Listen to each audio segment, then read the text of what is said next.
Democrat. Thank you, Mr Mundell. It's a pleasure to serve under your chairship today. At the start of this year, I held a similar debate to this, also in Westminster Hall, on children's services in local authorities. And I did that following the appalling abuse, torture and murder of a 10-year-old constituent of mine from Woking, Sara Sharif. What happened to Sara was heartbreaking to my whole community.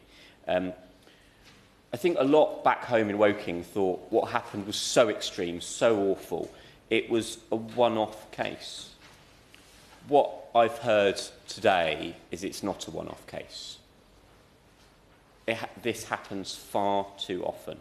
The circumstances of these deaths share a common theme. The state is missing warning signs. It's systematically missing warning signs, time and time and again. And it is avoiding implementing formal recommendations or suggestions from petitioners that could reduce those risks. And that must change.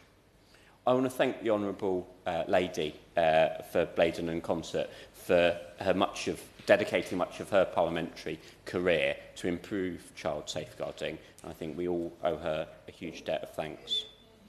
And I do want to thank the Honourable Member for Sunderland Central for the excellent way he introduced this e-petition debate. It is a very emotional debate, and I think he did so in such a calm manner. There has been a huge outpouring of support for the campaign to fix child safeguarding issues. And I think the petition signed by over 110,000 people speaks volumes. And they are disproportionately from the northeast of England. And I think the members opposite can be very proud of their home region. And I want to do one final thanks, and that is obviously to Gemma and Rachel for leading on this petition and ensuring it has been debated not just in Parliament today but before. You have turned something that is hugely personally difficult for you, and you're trying to ensure that Maya has an amazing legacy. So thank you. The new disclosure and safeguarding mechanism for at-risk children should be something that I think should be implemented. The Liberal Democrats think it should be implemented. And I'm pleased to hear that we have effectively got cross-party consensus on this issue.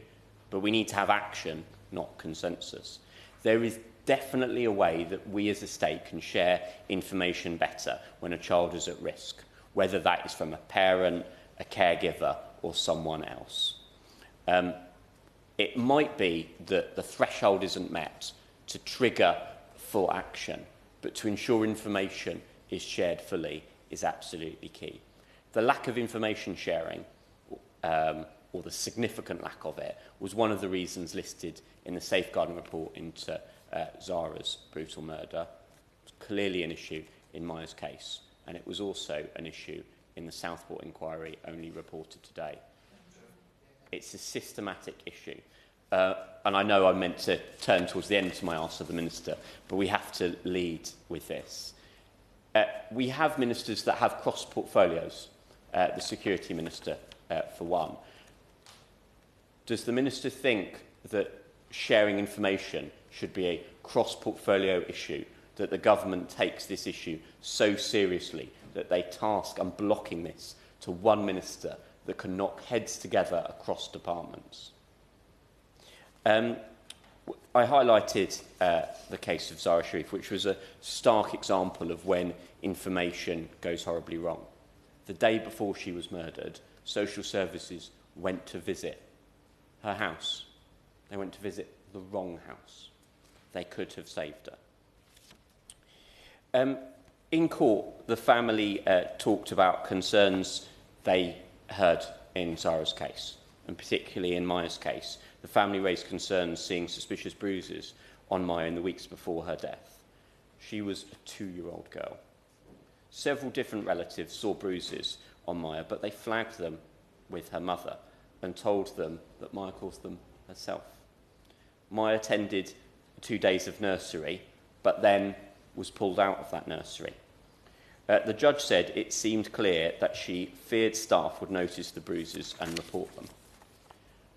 In the case of Sara Sharif, I've said a parent or guardian should lose the right to home educate if there are concerns about safeguarding. I think that is absolutely key. Should parents lose the right to pull their child out of nursery if there are concerns about safeguarding? I'd welcome the Minister's thoughts on that. How can we ensure legislation is put in place to better protect our vulnerable children? The bruises were brushed off by the person who should have protected Maya. The judge stated that it was despicable treatment which took place in plain sight. And I heard the lack of personal curiosity, lack of professional curiosity mentioned in Maya's case and Zara's case. And that is tragic. I know a lot of members have talked about the Children's Wellbeing and Schools Bill making notable progress. And I'm looking forward to supporting it when it finally comes back to us after being amended. But that bill is progress, but progress isn't good enough when we're talking about protecting vulnerable children. I do think that bill should go further and should be implemented faster. I do want to talk about Ofsted. In the case in my constituency, Ofsted was viewed Surrey County Council's Children's Services just before Zara's murder, and they rated them good. I can't see why they rated Surrey County Council's Children's Services good from what I know about child protection failings. I know I've got SEND parents who can't understand why Surrey County Council was rated good. So I am concerned about the quality of Ofsted investigations. But as with Surrey, Durham Safeguarding Partnership commissioned a report leading to examination to Maya's death. The report highlighted missed opportunities where agencies were meant to protect her but could have offered more support and guidance. They listed failure and missed opportunity. Durham County Council had its children's services rated good just 4 months before Maya's death. There are 66 authorities in England rated as good. Is Ofsted good enough to protect vulnerable children if they keep missing the warning signs? I know the Minister and I have met many times about child safeguarding issues, and I appreciate his experience and his thoughts on these issues.